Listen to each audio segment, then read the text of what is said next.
The transport shuttle Meridian's Edge descended through Sunspire Academy's atmospheric shield with mechanical precision. Inside, Lieutenant Marcus Kane sat motionless, his scarred hands resting on his knees as he watched the sprawling academic complex grow larger through the viewport. The Academy's crystalline spires caught the light of 3 suns, creating a prism effect that would have been beautiful to anyone else. Marcus felt nothing but the familiar weight of duty. "First time at Sunspire?" asked the Velthary pilot, her chitinous mandibles clicking in what he'd learned was curiosity. The insectoid species had always been fascinated by humans, though Marcus suspected it was more like studying a dangerous predator than genuine interest. "Yes," Marcus replied simply. The pilot's compound eyes studied him through the reflection in the cockpit glass. "You're the human they're calling the Immortal, aren't you? The one who survived the Kepler Station massacre." Marcus's jaw tightened. "I survived. Others didn't." The shuttle touched down with barely a tremor.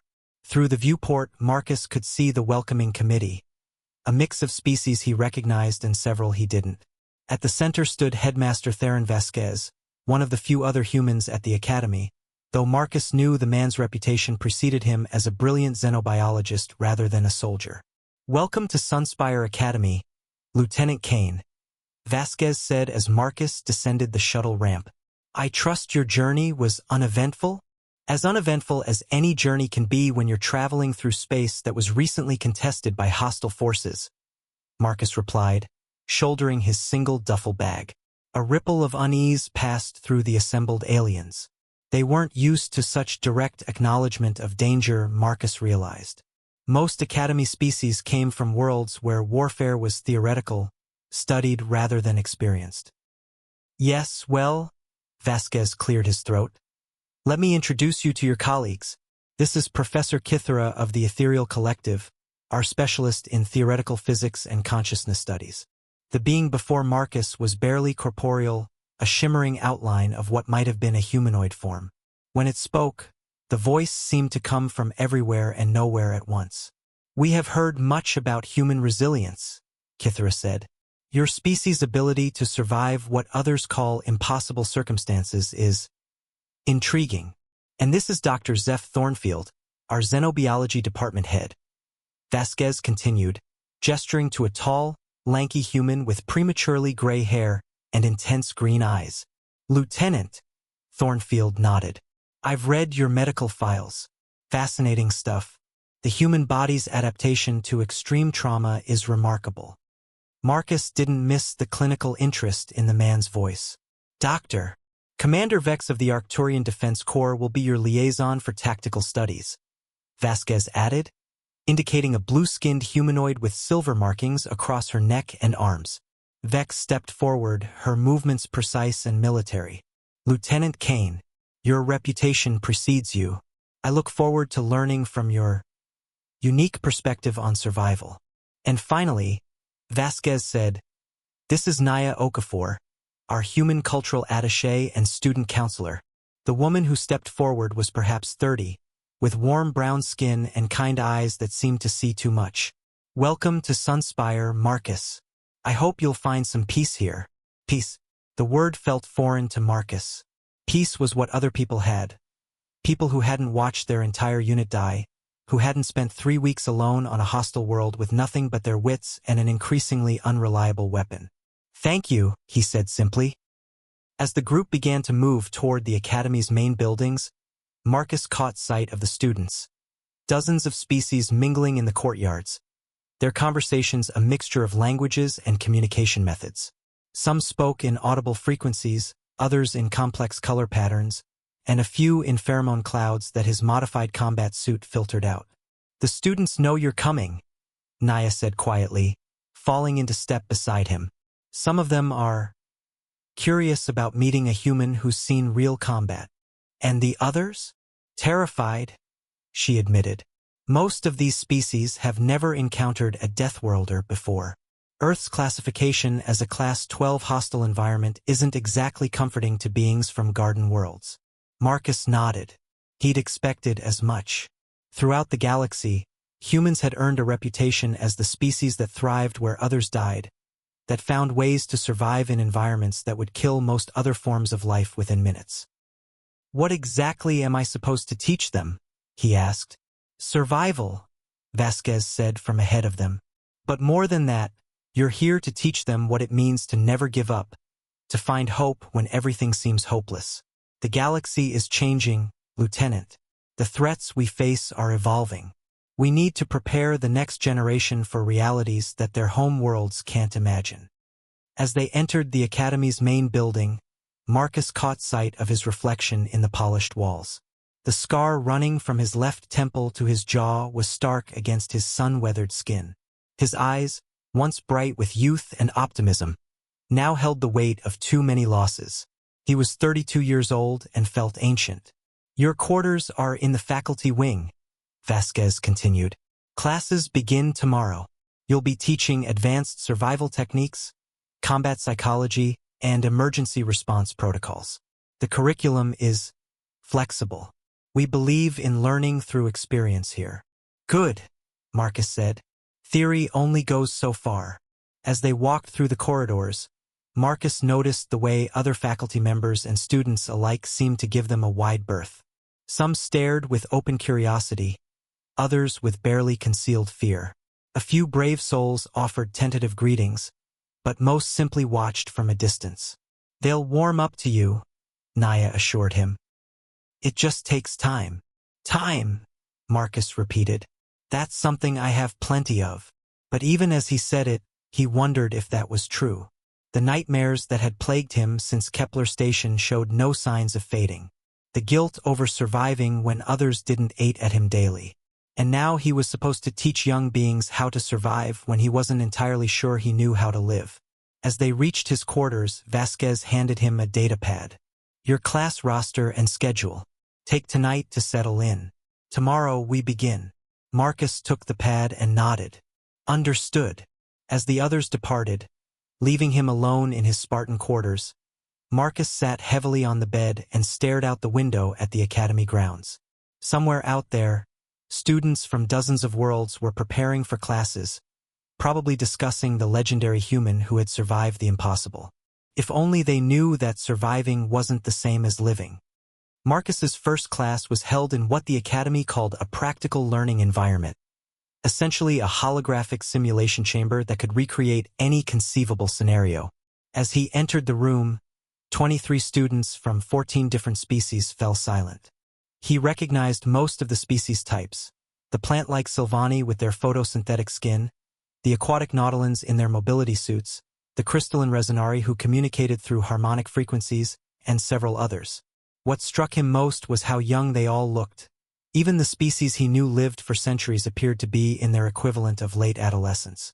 "I'm Lieutenant Marcus Kane," he began, his voice carrying easily through the chamber. "I'm here to teach you how to survive." A Sylvani student, her bark-like skin a deep auburn color, raised what passed for a hand.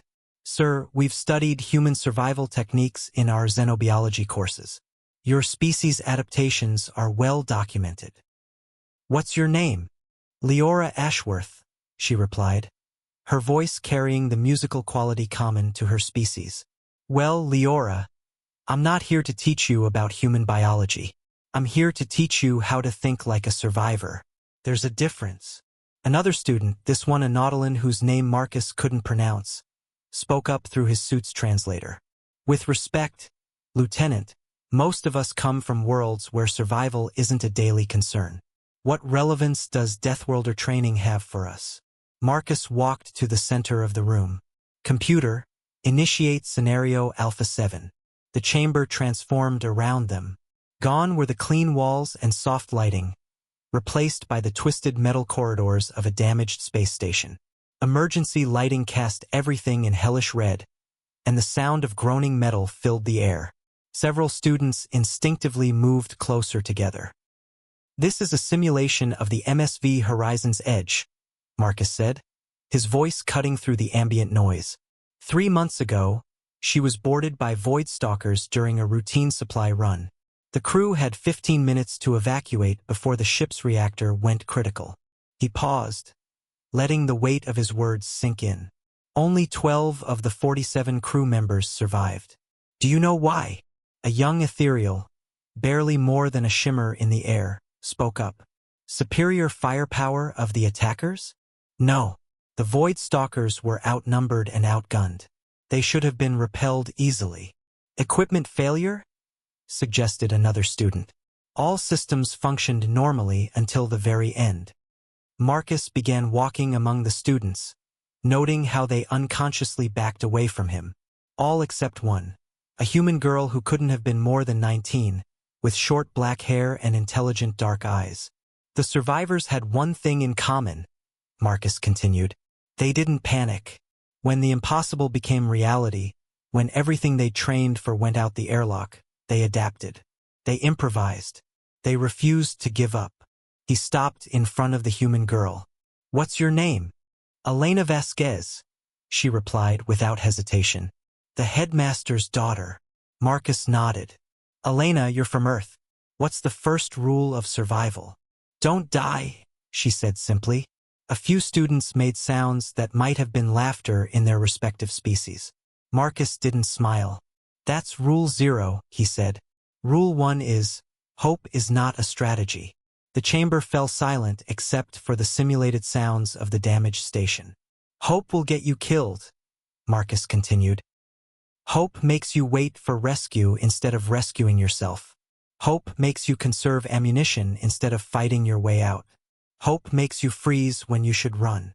He turned to address the entire class. Computer, initiate full scenario. The lights went out. Emergency power kicked in a moment later, bathing everything in that familiar red glow. But now there were other sounds. The skittering of claws on metal, the wet breathing of something inhuman, the distant sound of weapons fire. Void Stalkers have breached the station, Marcus announced. You have 15 minutes to reach the escape pods. The corridors are compromised, the elevators are offline, and the main route is blocked by debris. Several students were already showing signs of panic. The Nautilin was cycling through breathing patterns that suggested distress. Two of the Resonari were harmonizing in what he recognized as a fear response. Sir, one of them said, we're not trained for combat scenarios. Neither were the crew of the Horizon's Edge, Marcus replied. But 35 of them died because when reality didn't match their training, they couldn't adapt. He pulled out a combat knife, dulled for training purposes but still intimidating to beings who had never seen a weapon designed specifically for killing. Elena, he said, you're with me. Everyone else, find your own way to the escape pods. Computer, begin countdown. 15 minutes to critical reactor breach, the computer announced. As Marcus and Elena moved toward one of the corridor exits, he heard the other students beginning to organize themselves. Good. The first lesson was already taking hold. Why did you choose me? Elena asked as they navigated around simulated debris. Because you're human, Marcus replied. You've got the advantage of growing up on a death world. Your instincts are already calibrated for survival. They reached a junction where the corridor split in 3 directions. Marcus held up a hand, listening. Hear that? He asked. Elena concentrated. Breathing. Something big, down the left corridor. Right? That's where the obvious path to the escape pods leads. What do you do? Find another way. Good. But what if there isn't another way? Elena thought for a moment. Then you go through whatever's breathing. Marcus smiled, the first genuine expression he'd worn since arriving at the academy. That's the spirit. But there's a better answer. Which is? You make another way. He led her to a maintenance panel and began working on it with his knife. Every problem has a solution. You just might not like it. The panel came free, revealing a narrow maintenance shaft. Elena squeezed into the shaft without hesitation. Marcus followed, noting how she immediately began moving with purpose rather than panic. They emerged into the reactor control room. Through the reinforced windows, Marcus could see the other students still navigating the corridors, some working together, others paralyzed by fear. 10 minutes to critical reactor breach.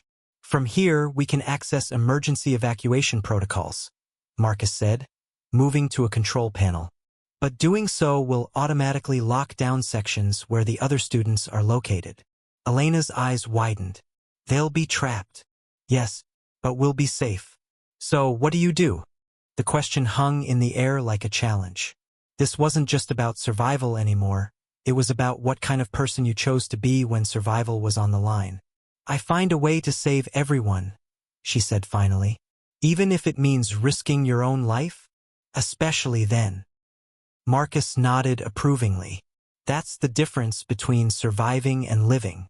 Anyone can survive if they're willing to sacrifice everything else. But living, really living, means being willing to sacrifice yourself for something greater. For the first time since Kepler Station, he felt like he was exactly where he was supposed to be. The simulation ended with Marcus successfully preventing the reactor breach, though the computer dutifully informed him that he would have died from radiation exposure within hours. As the chamber returned to its normal configuration, Marcus found himself facing 23 students whose expressions ranged from awe to confusion to something that might have been fear. That was a training exercise, he said simply. In real life, I might not have had the luxury of a happy ending. Elena stepped forward. But you would have done it anyway. Gone into the reactor, Yes. Why? Marcus considered the question. How do you explain to someone who's never faced death that sometimes dying is the only way to stay alive inside your own head? Because that's what humans do, he said finally. We don't give up. We don't leave people behind. And we don't let the universe win without a fight. The Silvani student, Leora, spoke up. Sir, with respect, that sounds like a death wish rather than survival instinct. Maybe it is, Marcus admitted. But it's also what makes us human, what makes us Deathworlders. He walked to the chamber's exit. Your assignment for tomorrow. I want each of you to research a survival situation from your own species' history. Not a war, not a conquest. A situation where your people faced extinction and chose to fight rather than surrender. As the students filed out, Elena lingered behind.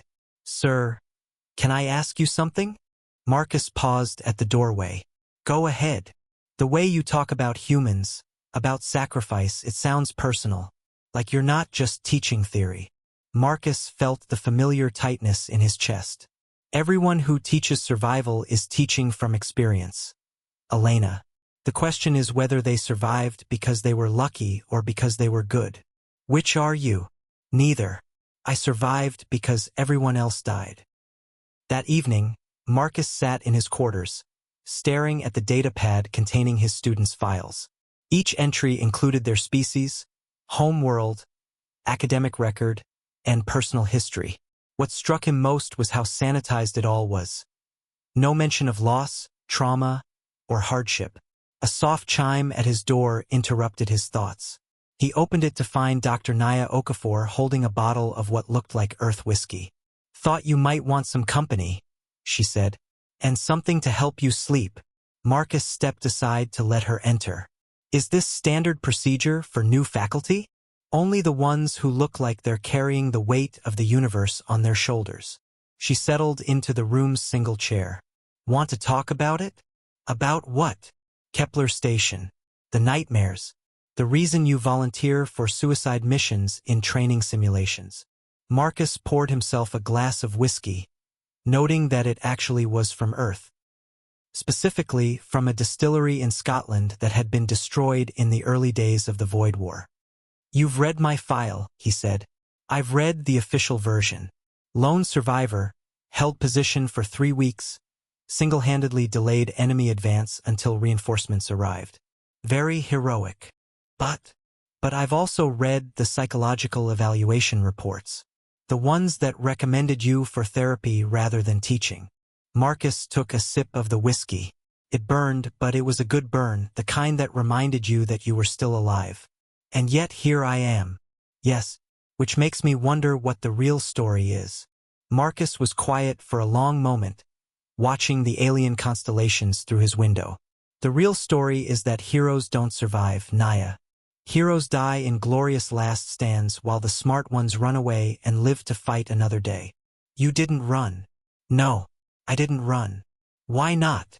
Marcus closed his eyes, and suddenly he was back on Kepler Station. The smell of burning metal and worse things. The sound of his squad's final transmissions. The weight of Command Sergeant Patterson's dog tags in his pocket. Because someone had to stay, he said quietly. Someone had to make sure the civilians got out. Someone had to buy time for the evacuation. And you were the someone. I was the someone who was left standing when everyone else was dead. Naya leaned forward. Marcus, survivor's guilt is. Don't. His voice was sharper than he intended. Don't psychoanalyze me. I know what I am. I know what I did. And I know why I'm here. To teach. To make sure it doesn't happen again. To make sure that the next time someone faces the impossible, they don't just survive, they save others too. Naya was quiet for a moment. Is that what you think you failed to do? Save others. I think I saved the ones I could and lost the ones I couldn't. And I think about the ones I lost every single day. That's not failure, Marcus. That's human. Maybe. But it's also why I'm the right person to teach these kids. Because I know what it costs to survive. And I know what it costs to let others die. They sat in comfortable silence for a while, sharing the bottle and watching the stars. Finally, Naya spoke again. The students are talking about you. They're calling you the Immortal Deathworlder. Marcus snorted. Immortal, right? They mean it as a compliment. They're amazed by what you've survived. They shouldn't be. They should be terrified. Why? Because if someone like me can survive what I've survived, it means the universe is a lot more dangerous than they think it is. After she left, Marcus sat alone with his thoughts and the bottle. He pulled out his personal communicator and accessed a file he'd never shown anyone.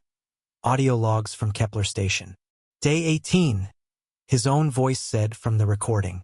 This is Lieutenant Marcus Kane, 3rd Marine Expeditionary Unit.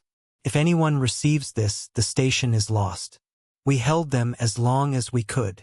His recorded voice paused, and Marcus could hear the sound of weapons fire in the background. Tell their families. Tell them they died heroes. Tell them they saved over 3,000 civilians. Tell them it mattered. Marcus closed the file. Tomorrow he would teach his students about survival. But tonight he would remember what it meant to be human. 3 weeks into the semester, Marcus had established a routine. Morning classes focused on theoretical survival scenarios, while afternoons were dedicated to practical exercises. His students had adapted faster than he'd expected. Even the species from the most peaceful worlds were beginning to show signs of tactical thinking. But theory and practice were different things. Real survival required more than knowledge. It required the ability to make impossible choices under extreme pressure. Today's exercise will be different, Marcus announced as his students filed into the simulation chamber. You'll be working in teams of 3, mixed species. Your scenario will be a colony ship that's suffered critical damage and is about to break apart. Elena raised her hand. Sir, what's the survival objective? There are 30 colonists in stasis pods. You have 3 functional escape pods. Each pod can hold a maximum of 12 people. The chamber fell silent as the students processed the mathematics. That's impossible, said Chiron, a Resonari whose crystalline form flickered with agitation. There are 30 people and only 36 spaces. Welcome to real survival, Marcus replied. Sometimes the math doesn't work out. He began dividing them into teams. Team Alpha, Elena, Leora, and ZYX. The latter was a Nautilin who had shown remarkable aptitude for quick thinking. Team Beta, Chiron, Jorik, and Senna. This group included a young Ethereal and a Velthari. Team Gamma, Thera, Nyx, and Kadir. The remaining students represented some of the more exotic species. Sir, Thera spoke up, her voice modulated through environmental suit speakers. What are the parameters for success? You survive, whatever it takes. Marcus activated the simulation. The chamber transformed into the interior of a massive colony ship, but one that was clearly dying. Sparks flew from damaged conduits, the deck plates groaned under stress, and the familiar sound of hull breaches echoed through the corridors. Computer, Marcus said. Initiate scenario parameters. Colony ship New Harmony, critical systems failure, structural integrity at 12% and falling. Estimated time to total breakup, 45 minutes. The students immediately began to move, their training taking over. Marcus watched from the observation deck as they split up to assess the situation. Team Alpha was the first to locate the stasis bay. Elena's voice came over the communication system. 30 pods, all occupied. Most are still functional, but, Marcus, sir, some of these people are already dead. How many? Marcus asked. 6 pods show flatline readings. That leaves 24 live colonists. The other teams converged on the stasis bay. Marcus watched as they began to process the situation. 24 people, 3 escape pods, capacity for 36. The math was still wrong. We can't take them all, Chiron said, his crystalline form pulsing with distress. The pods are designed for specific atmospheric requirements. Some of these colonists are from worlds incompatible with our life support systems. Then we prioritize, Elena said. Medical personnel first, then essential crew, then what? Interrupted Jorik, the young ethereal.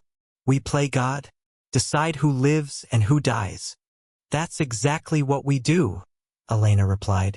Because if we don't decide, they all die. Marcus nodded approvingly. The human girl was thinking like a survivor. Hull breach detected. Structural integrity at 8%. We need to move, ZYX said. The ship won't hold together much longer. But as the teams began to load the colonists, a new problem emerged. The escape pod's life support systems were damaged. Each pod could only support 12 people for the estimated rescue time if they were in perfect condition. With the damage, they could only guarantee survival for 8 people each.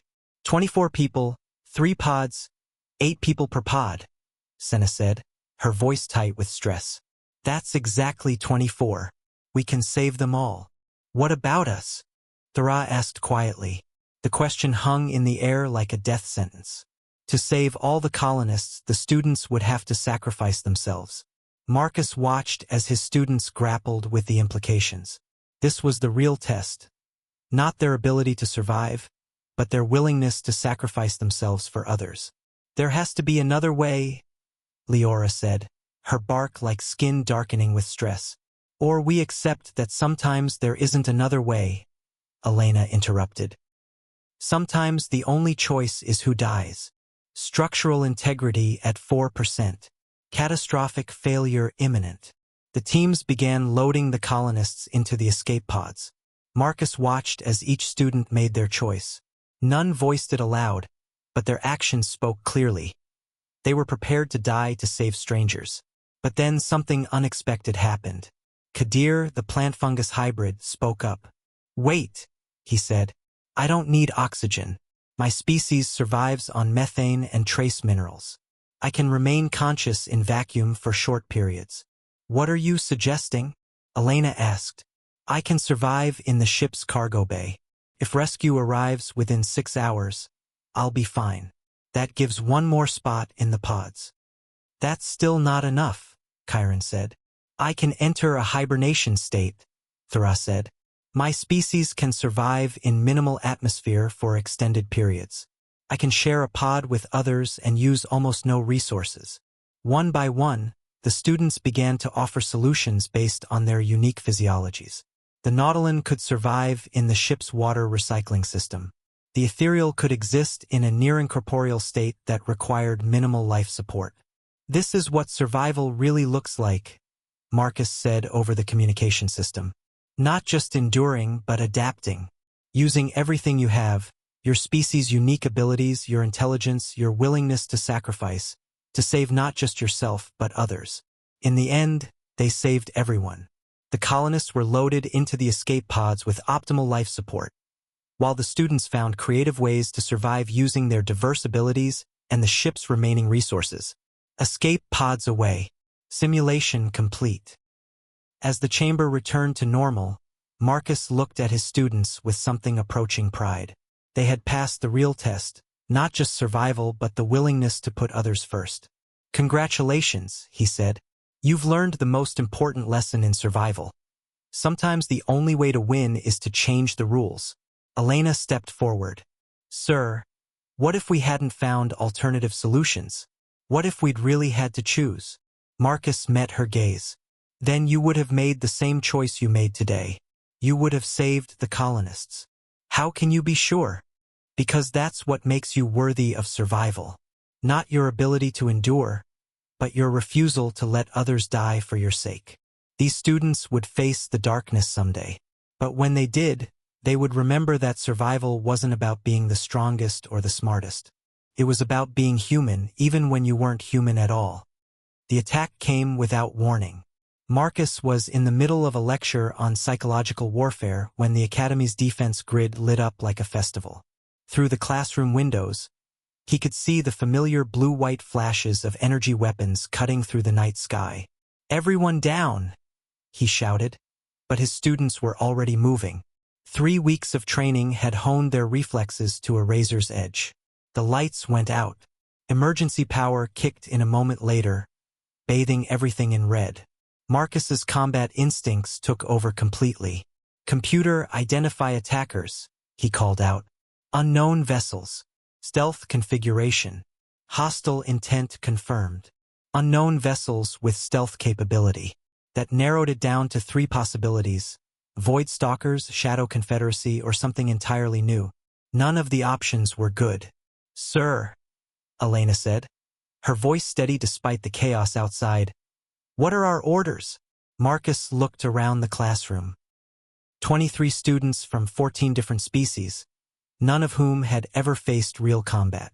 Outside, the Academy's defense turrets were firing at targets he couldn't see. "We get to the evacuation zone," he said. "Stay together, stay low," and the wall exploded inward. Marcus threw himself over the nearest students as debris rained down. Through the smoke and dust, he could see figures moving, bipedal, roughly humanoid, but wrong in ways that made his combat-trained mind scream warnings. Void Stalkers. The worst possible scenario. "Move!" he shouted, drawing his sidearm. "Emergency exit now!" The students scrambled toward the rear of the classroom, but the Void Stalkers were already inside. Marcus put 3 rounds center mass into the nearest attacker, but it barely staggered. These weren't the standard Void Stalkers from the files. These were something evolved, something worse. "Sir," Elena called out. "They're blocking the exit." Marcus spun around. More Void Stalkers were pouring through the emergency exit, cutting off their retreat. They were trapped. "Defensive positions," he ordered. "Use the desks for cover." "Sir, we don't have weapons," Leora said, her voice tight with terror. "Then we improvise." Marcus grabbed a chair and threw it at the nearest Void Stalker. The impact sent the creature stumbling backward, but it recovered quickly. Too quickly. "Elena, can you access the simulation controls?" "I think so." "Do it. Give us some weapons, some cover, anything." Elena dove for the control panel as Marcus continued firing. His ammunition was running low, and the Void Stalkers were adapting to his tactics with frightening speed. "Got it," Elena called out. Initiating training weapons cache. The chamber's holographic projectors activated, materializing training weapons throughout the room. The students grabbed them without hesitation. Plasma rifles, shock batons, anything they could find. "Remember your training," Marcus shouted over the sound of weapons fire. "These things are fast, but they're not invincible. Work together." ZYX, the Nautilin, had found a position behind an overturned desk and was laying down covering fire with surprising accuracy. Chiron was using his crystalline structure to deflect energy blasts, while Thara's environmental suit was proving surprisingly resistant to the attacker's claws. But they were still outnumbered, and the Void Stalkers were learning their patterns. "We can't hold here," Marcus said, reloading his weapon. "We need to move." "Where?" Elena asked. "They've got us surrounded." Marcus looked up at the ceiling. The Academy's old maintenance shafts ran through every building. It was a long shot, but "Up," he said. "We go up." He fired a burst at the ceiling panel, bringing it down in a shower of sparks. Leora, you first. You're the smallest. The Silvani student didn't hesitate. She grabbed the edge of the opening and hauled herself up with surprising strength. One by one, the other students followed. Marcus stayed behind, providing covering fire as each student escaped. The Void Stalkers were closing in, their inhuman shrieks filling the air. "Sir!" Elena called from above.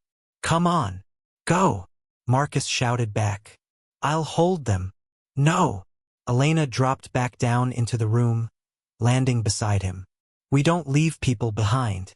That's what you taught us." Before Marcus could protest, ZYX and Chiron dropped down as well, followed by several others. His students, his kids, were refusing to abandon him. "You idiots," Marcus said, but there was pride in his voice. "Fine, we do this together." They formed a defensive circle back to back as the Void Stalkers closed in. This was it, the moment Marcus had been preparing them for without knowing it. The moment when theory became reality, when survival became sacrifice. "Whatever happens," he said quietly, "remember what you've learned. Survive. Adapt. Never give up." The Void Stalkers attacked as one. But these weren't the same frightened students who had entered his classroom 3 weeks ago. They moved like a unit, covering each other's weaknesses, adapting to each threat as it emerged. Elena's tactical thinking, ZYX's precision, Chiron's defensive capabilities, Leora's unexpected ferocity. They were no longer just individuals fighting for survival. They were a team, family. And families didn't abandon each other.